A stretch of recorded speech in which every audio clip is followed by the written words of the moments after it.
Good afternoon, guys. Facebook changed this on me. I don't know if it did it to anybody else, but this new live video is a little bit different, so I'm trying to figure it out. So bear with me if anything's going on that I don't know is going on. But anyways, I just got done doing a home workout with somebody on a FaceTime video. We've been doing it for the past 2 days. And it's actually really nice. I'm starting to feel better and like myself again. Get into that routine, that we all are struggling with. And it feels really good. And this morning I woke up and I was just like tired. I just, I don't know. I was in a funk when I first woke up. And, it's not super sunny out. The weather's kind of icky. I went outside once already today. And, it's not ideal, but, I like the day after the rain. I was thinking about that and talking to somebody about it this morning. I really like that day. I don't know why. I think it has to do with like the smell and like the way the ground's wet and how it looks and stuff. But it's appealing to me, and it put me in a good mood to see that and get up and get moving and get that workout in this morning, and then reflect on some of these readings that I'm going to share with you guys. I'm starting to develop a routine again. I'm starting to get back to me in this. This is becoming my normal, and I'm comfortable. For the first time in like 3 weeks, I'm actually getting comfortable with myself, which is really nice feeling. It really is totally off topic, really, but of what I'm going to talk about today. But I wanted to share that a little bit with you guys this morning. So we'll jump right in here. I picked out the readings first before I picked my intention word. Like I said, I was working out and stuff, so I had forgotten to pick a word this morning. And I chose my readings, and I picked my word afterwards, and it ended up being community. There's Sun's taking that. There it is. And I find it ironic. Like I had a week, I think it was 2 weeks ago, where it was every day that I picked a word and a reading, it ended up being about communication. And this week seems to be about community and coming together, which is really cool to me. I love it when things like that happen. It's kind of the universe falling into place and like, paving the way for me on what needs to be heard, and what I need to focus on. I use these myself as a tool. It's weird. I use these myself as a tool, these videos, I use them to help me focus on whatever it is that I need to focus on at that time. And I let them be my guidance. And I share that with you, So let's jump into these readings today. The first one, they're the same 2 books from yesterday. If you did watch it, you know what I'm talking about already. If you didn't, this new setting doesn't show me like who's on or what's happening. So if you're here, hello. If I'm missing something, I'll catch up on them later if I can. I'd rather not, but it seems to be that this is the way this is going today. I'll have to play with it more later and see what happens or how it works, The first one is that Staying Strong book, Demi Lovato, Daily Reflections about her journey in recovery. So I'll read today's, which I find fitting. It's fitting any day, really. April 8th. Recovery is something that you have to work on every single day, and it's something that doesn't get a day off. Being in recovery isn't always easy. I have good days, and I have days when I feel like giving up. But those are the days I know I have to ask for help, which isn't easy. Whether it's a physical addiction, a mental health issue, a disability, or an emotional trauma, we all have things we're working through. The goal isn't to be perfect. It's just to be the healthiest version of yourself, inside and out. A goal. What traumas are you recovering from? What issues are you working through? Reach out to a friend or seek professional help to support yourself. And I like that first and foremost because it reminds us that it's something we work on every single day.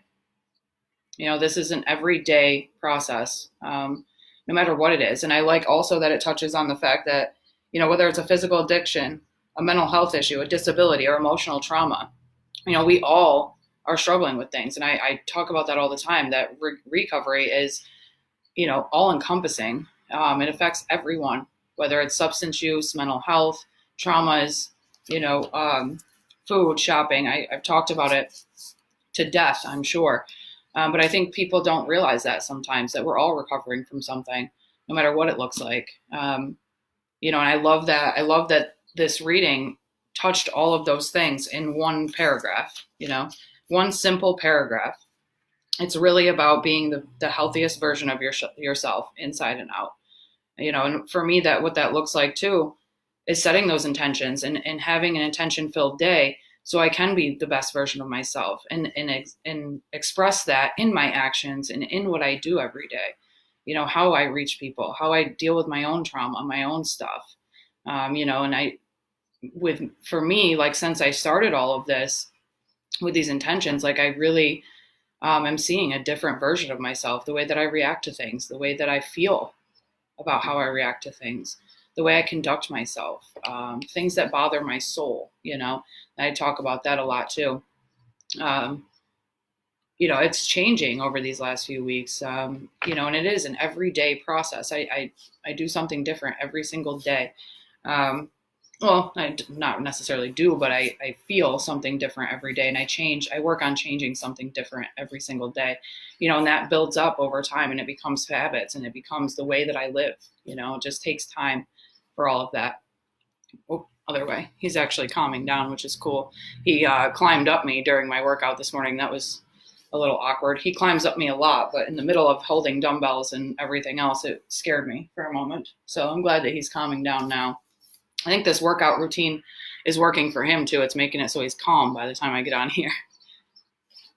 But I wish I could see comments and stuff right now. I don't know why I can't, but if you guys do have stuff that you're struggling with and getting through the everyday recovery process and in this environment that we're in right now, like, reach out and we'll talk about it. And I'll catch up on comments after this is over.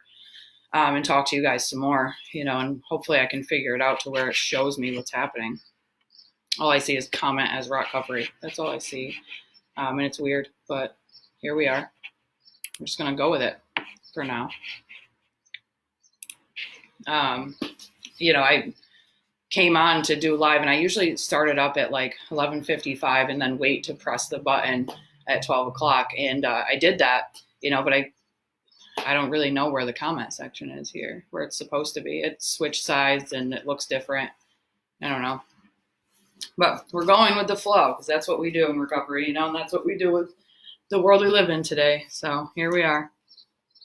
All right. So once I read that reading this morning, the Demi Lovato one, I looked in this book, the other one I've been reading out of, I've been thinking, and I found one that is called Why We Should Stop Trying to Go It Alone.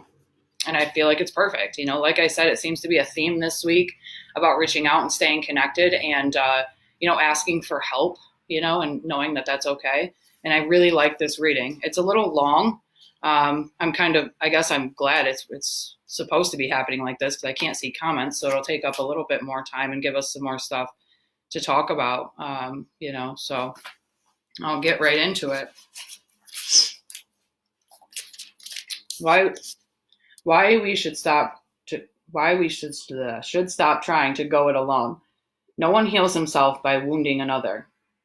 Every time I watch the news about the latest terrorist attack somewhere in the world, I experience a range of emotions. I feel shock. I feel angry. I feel fearful. I feel disbelief that this is happening yet again to innocent people, to our friends and allies. I feel horror that this is now our world, the one we all live in every day. But then I take a deep breath and remind myself that there are far more good people in the world than bad, and that these incidents can bring out the best in all of us. So let's not give in to the fear that these terrorists are hoping that we give into. Let's not run, hide, or separate ourselves from our friends. Let us band together. Watching these attacks unfold makes me think a lot about our country, our politics, but also about my own life. Those who know me best would say I've always been a fiercely independent person. An only girl in a family of boys, I was always determined to chart my own course, to pave my own way, and go it alone. Oh, I see a comment. Sorry, pause. Hi, Danny. I'm so happy that just popped up. It made me feel a lot better about this. So, hello. All right. Not too long ago, I said to one of my brothers, I feel alone. I just wish I had help. He stopped me dead in my tracks by saying, Maria, you have so much help all around you. You've always had help and support. You need to do a better job seeing the help that's already there for you and asking for the help that you need. He was right on both counts. Like many people, asking for help puts me outside my comfort zone. It makes me feel vulnerable. I like to do the helping, not the asking. I prefer the illusion of invulnerability. Invulnerability. That is a long word. But I've taken my brother's advice to heart. I've found myself asking for a lot of help lately with my work on Alzheimer's. I've asked family members to stand in for me in the cities where I couldn't show up at events. I've asked companies for their money and support. I've asked researchers to share their wisdom.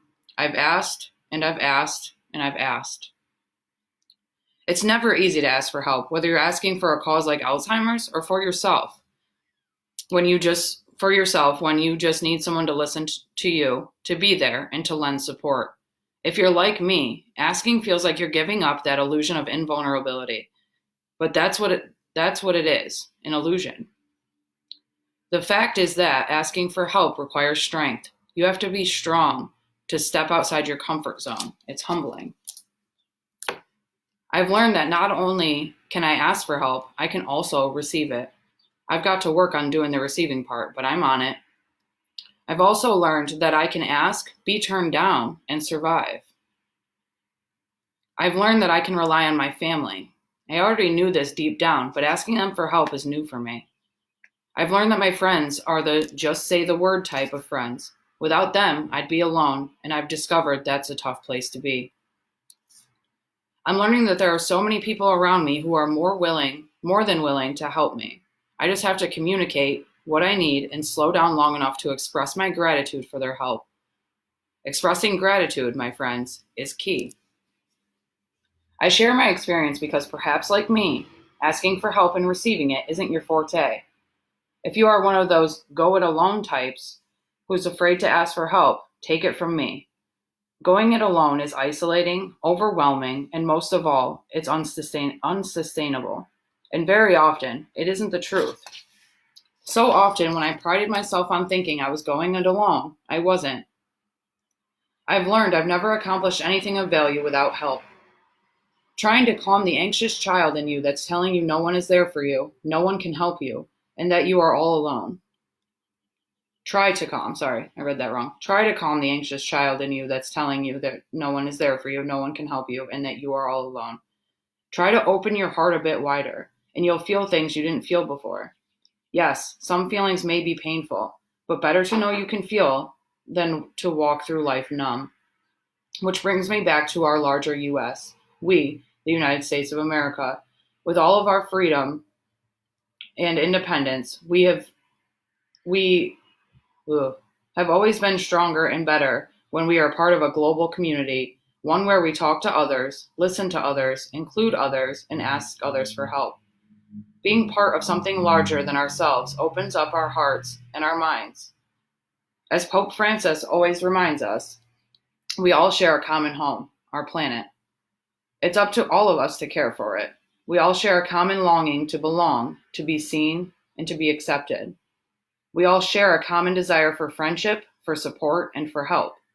Going it alone, whether you are a person or a country, is an illusion. No one does anything alone. This I have learned, this I know deep in my heart. So be strong enough to ask for help. Be vulnerable enough to share your needs and desires. And when someone helps you fulfill them, be brave enough to say thank you. Because going it alone is so silly, so yesteryear, so old-fashioned. Be modern. Ask for help. That goes not just for people, but for communities. I know I need it. So do our friends around the world, especially those who are under attack. Be open to help. Be willing to ask for it. Be brave enough to be grateful for it, and be generous enough to give it. Our culture exalts the outwardly strong, independent people who chart their own course, pave their own way, and go it alone. But the truth is that no one really does anything alone, and to try it is overwhelming, isolating, and exhausting. I struggle with weakness, shortcomings, and inadequacies, and yet I resist asking for help. Please teach me to humble myself and to cultivate the practice of seeking help from others. I open my heart to receiving and giving help. I ask forgiveness for those times I have tried to handle it all on my own.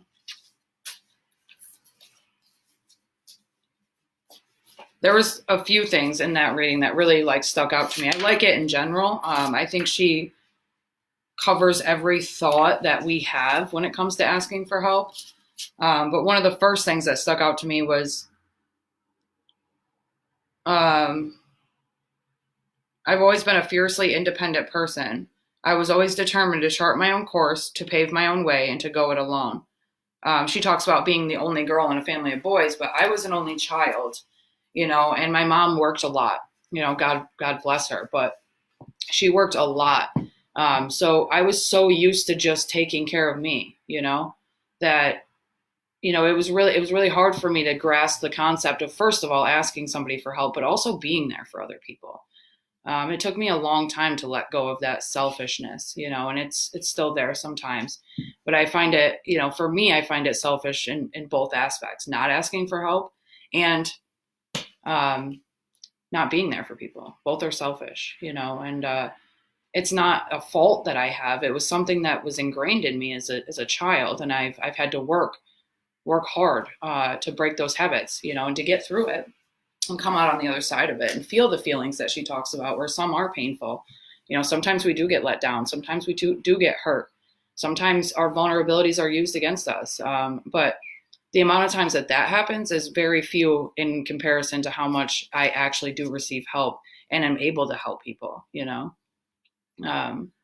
I'll take that. I'll take that little bit of a loss for all of the joy and all of the blessing that has come out of me opening up and sharing with people and being vulnerable, and being there, giving it back. Another part she talked about was the illusion of invulnerability. The fact is that asking for help requires strength. You have to be strong to step outside your comfort zone. It's humbling. It is. And I talk about that a lot too. It takes a lot of courage to admit that you're wrong, to admit that you're not okay, that you haven't made ends meet, you can't do it alone. It's really hard to do that. First and foremost, because it is uncomfortable. It is uncomfortable to admit defeat, to admit that. But it's also, again, ingrained in us, a lot of us. And, to step outside of that and put all of everything that I've ever been taught and learned aside, and to go out of that comfort zone and give someone my life on a silver platter, whether it's my feelings or my finances or whatever the case might be, to hand that to somebody and trust them with it. It's really hard to do, so when you do that, know that you are strong and you're courageous.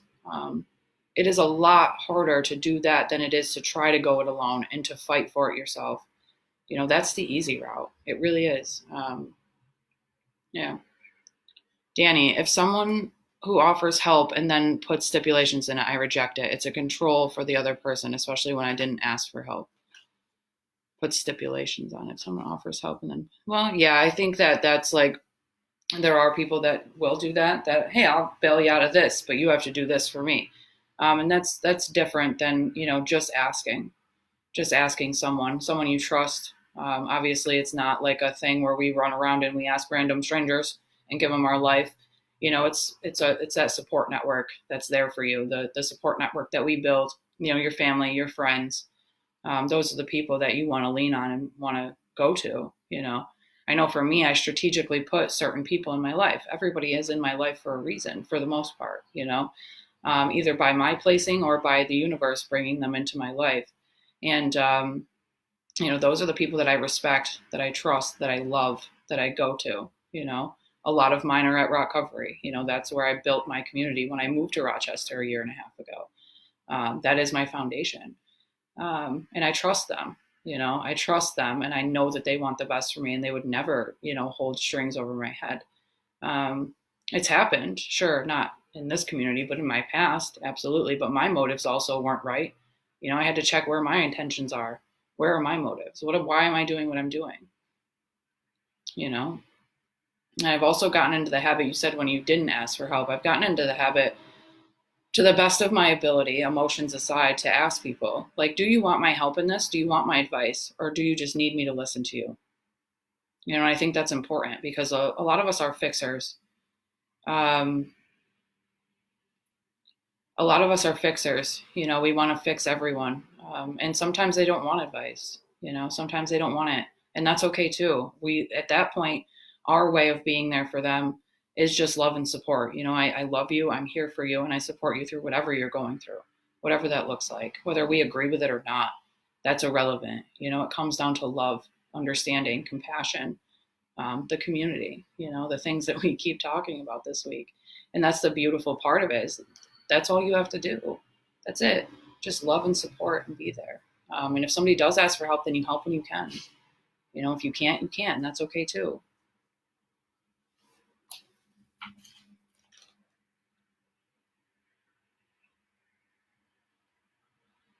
She said in here too, I've learned that my friends are the just say the word type of friends.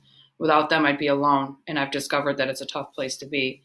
Before I did come to Rochester, and before I got in recovery, and before I built this life that I have today, I did do it alone, and I chose to do it alone. I didn't surround myself with the healthiest people. I'm sure most of us didn't when we were in that position, or in our past at some point. I'm sure that we haven't. But I couldn't rely on the people around me. They were on the same level I was on, and not doing the best. But I chose, also out of things that I've shared before on these videos, out of my upbringing and out of being in prison, like I learned that going alone was the only way to go. That was my survival skills at the time, and that's what worked to keep me alive and to keep me, safe. Really safe is what it came down to. Um, but once I moved here, I learned that I needed people, and I couldn't do it alone. It's a tough place to be. She says it perfectly. It is a tough place to be. To sit with all of my feelings and all of my struggles by myself and just hold that. It's heavy. It's heavy. Like, I don't need to. I don't have to put myself through that today. None of us do. You guys don't either. Nobody has to put themselves through that. We all have supports.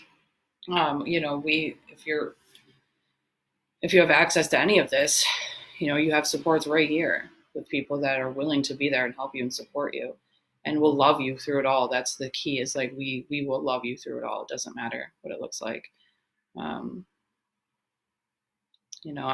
a perfect testament to that. I've been up and down and up and down, and my supports have been there, in this community that we offer you guys, and loved me through every step of it, regardless of whether I was doing the right thing or the wrong thing. Of course, they're not enabling me or supporting my bad decisions, but they loved me through it and made me feel like it was okay. I'm worthy still, and I can get up and try again. And that's one of the biggest things that I've learned with sharing my life with other humans, is that people are capable of being there and loving me through it. I had this idea in my head that I had to be perfect and I had to be this and I had to be that. And it almost killed me. It almost killed me, trying to impress and keep that illusion that she talks about, that I'm not vulnerable, I'm not weak, I'm stronger than this. Trying to maintain that illusion, it almost killed me. Yeah, it's going to be the same thing as yesterday. Really, what I'm really focusing on today is, again, the same thing: opening up and talking to somebody about what you're struggling with. And I say that, and the reason that I was okay with talking about it 2 days in a row is because I really think that it's important. And I think that my belief and experience shows me that it's something that a lot of people struggle with, and have a hard time getting past, and have a hard time actually following through and reaching out to people. So I'm going to implore you guys to do the same thing today. Try. If you didn't try yesterday, please try today. If you did try yesterday, do it again. And open up to people. Really let people in, the people that you trust. The key word is like trusting people and love. And somebody that is going to be there for you. and we are here. We are here. We will love you and trust you through it. So if you don't have those type of people in your life that you don't feel comfortable with, like, please reach out to us. We are here for you. Um, I just want to hone in on that. My intention today is to do that, is to talk to people and be open and honest, and continue to be, and to help the people that come to me. When people reach out to me through this stuff, I'm open and honest with you guys. I keep it real with you guys, for that reason. You guys are my supports too. Um, I think I did talk about it yesterday. As much as we help you, I think you guys forget or don't realize how much you help us. So yeah, reach out. We're here. There's postings on the Facebook page about all of our contact information and the phone number, email address. We have peers on staff ready to meet you where you're at, and talk you through whatever you're going through, and be there for you, walk hand in hand in this journey with you. But you can reach out to any of us. If you connect with one of us specifically over these videos, anybody you've seen talking, and you really can relate, reach out to us. We're all on Facebook. You can reach the messenger itself through ROCovery and ask specifically for somebody if you feel comfortable with somebody specifically. But any of us are here. So I encourage you to do that today. Again, today, to reach out and talk about it. No matter how mundane it might seem or how scared you are, push past that fear and just talk about it. The biggest part, and I said this yesterday, the biggest part of what everybody's going through today is going to be banding together, coming together as a common community and helping each other through it. All of us, every single one of us matters. So I'm going to head out now, and go clean my house and reach out to some people. And I hope to hear from some of you today, and I look forward to talking to you tomorrow. Have a good day, guys.